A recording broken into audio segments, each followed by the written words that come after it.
combined attack from some of these Iranian-made ballistic missiles is a serious threat. It has the potential to overwhelm air defenses across this country if it's timed correctly. What would the communication avenue be between Tehran and Hezbollah, and whatever remaining Hezbollah leadership would be able to dictate and create these decisions? That is the big question here. But I know that a lot of folks that I know in Tel Aviv are making their plans to be near shelters tonight. Yes. And this news from the State Department of ordering U.S. staff at the embassy to seek immediate shelter, that's remarkable. I don't think I've ever seen the State Department issue anything like that for Israel. Zach, do tell us, what are you hearing there, where you are, about this, the discussion of an impending Iranian missile attack? You know, this comes a bit as a surprise, knowing that we've been under this threat that Iran has vowed retaliation, but they've suffered multiple blows, like you guys were just discussing, since the killing of Ismail Haniyeh on their soil in Tehran.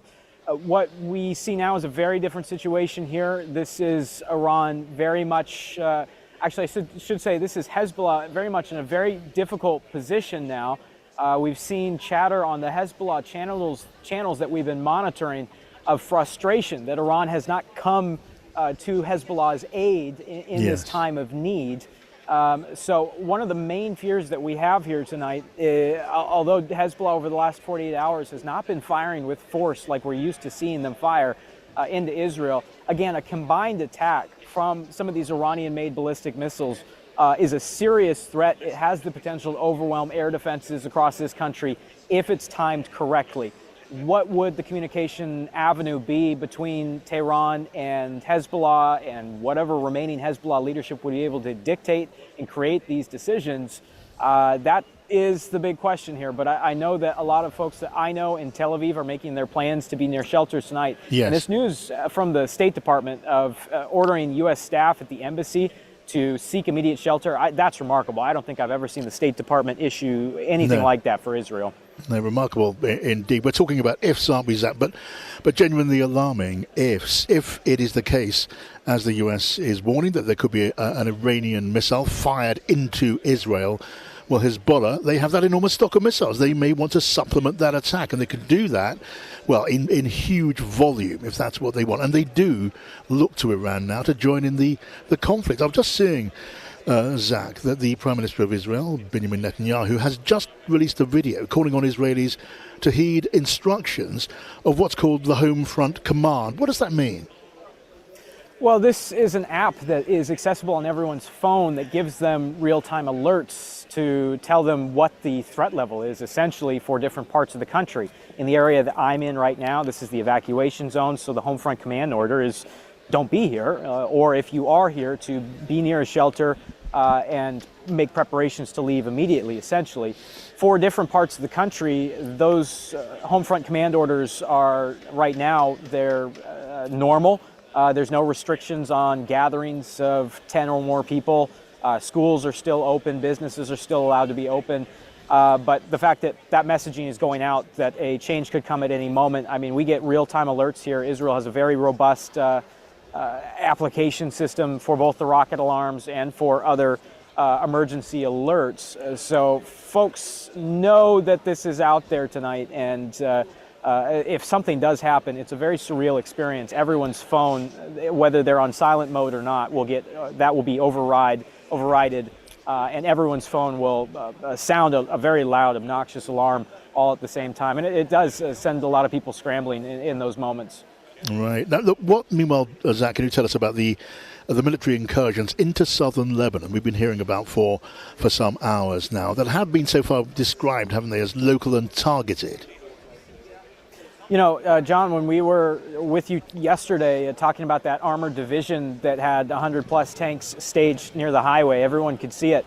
You drive past that staging ground now, half those tanks are gone. And from the conversations that I'm having with some of these soldiers that are, you know, mingling with us at gas stations at times, things like that, they're telling us that they expect this to be a long invasion into Lebanon. Some of them actually believe that this is going to be the second coming of Israeli occupation in southern Lebanon, that this is what it will come to. I've been quite frustrated by this language that says this is a limited operation. We see a massive swell of ground forces here in northern Israel, and the news breaking just 2 hours ago that the IDF is calling up 4 additional reservist brigades into active duty. That's thousands of soldiers, men and women that would otherwise be working at their day jobs here in Israel, that are now abandoning those posts, and that's happening. We're getting people in group chats, and it's the thing that everyone is talking about. This friend or this person I know is going into active duty, and they're all coming up here into the north.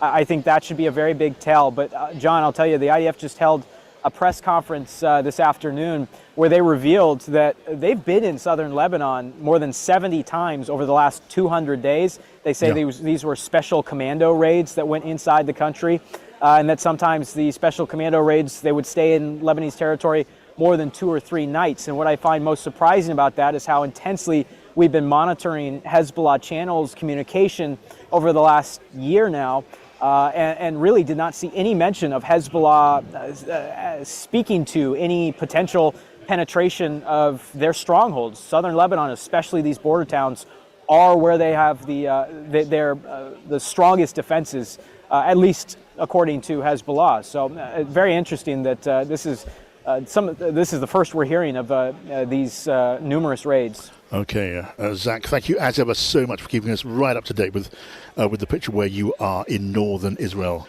Well, let's first of all cross straight away over to David Charter, the Times US Assistant Editor. Hello to you, David.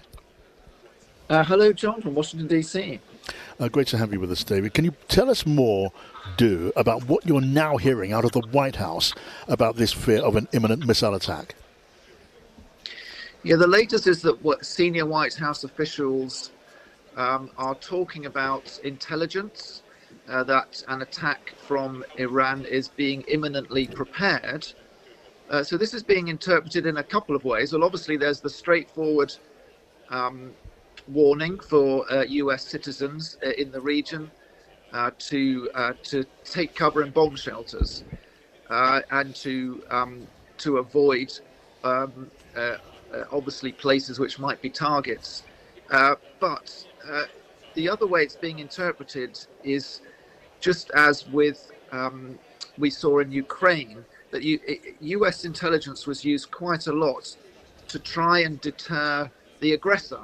Yeah. So it's possible that the White House is talking about this to show Tehran that they know what they're thinking, and they're thoroughly prepared not only to defend against incoming missiles. Don't forget, they've got to go over Iraq, where America has Patriot missiles. They've got to go over Jordan, which has its own defenses, and also American bases before it gets there. And there's a lot of American armor and military personnel now in the region.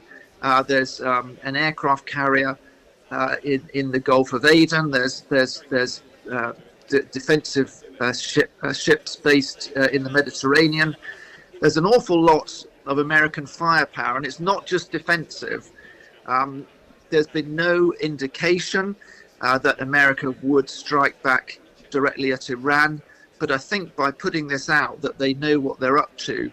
It's the last attempt to deter what would become possibly a giant regional conflict. Yeah, so clearly you're making the point, and we're well aware there are American forces in the region. If there were to be an Iranian attack, they can strike at it. You mentioned the Patriot missiles, American Patriots that can blow a missile out of the sky, and other means too. But the immediate fear is that here we're looking at a very significant escalation. We'd be talking about a major escalation beyond that. In a way, we're almost the ultimate escalation of the USA getting directly involved in exchanges of fire with Iran. It's possible, but don't forget that in April, Iran launched its first salvo of direct missile attacks on Israel, and that was in response to actually the start of this deadly Israeli campaign against Hezbollah, when it struck an Iranian embassy compound in Damascus and killed not only some senior Hezbollah figures, but some senior Iranian figures who were in discussions with them. and that was at the start of April. So there was a very large drone attack launched directly from Iran. Over 100 drones and other missiles, and almost all of them were shot down en route to Israel. Some of them got through, maybe a dozen or so, but over 100 missiles and drones were shot down, and that was largely by American defences, but also Jordanian and some British counter weapons were used in that. So the Brits were drawn in the last time that Iran launched a direct attack, but none of this was a direct counter attack on Iran. It was all defensive. Yes. So the risk is that this time we go the extra step, and it's not just defensive shooting down Iranian missiles and projectiles, but it leads Israel and perhaps the US to launch strikes on the launch areas that they will obviously be able to detect straight away, where these missiles are fired from. And I think that's the warning to Tehran. Do you want to take this step and draw in retaliatory attacks on your soil, which would be a big step up that hasn't been seen so far in the region?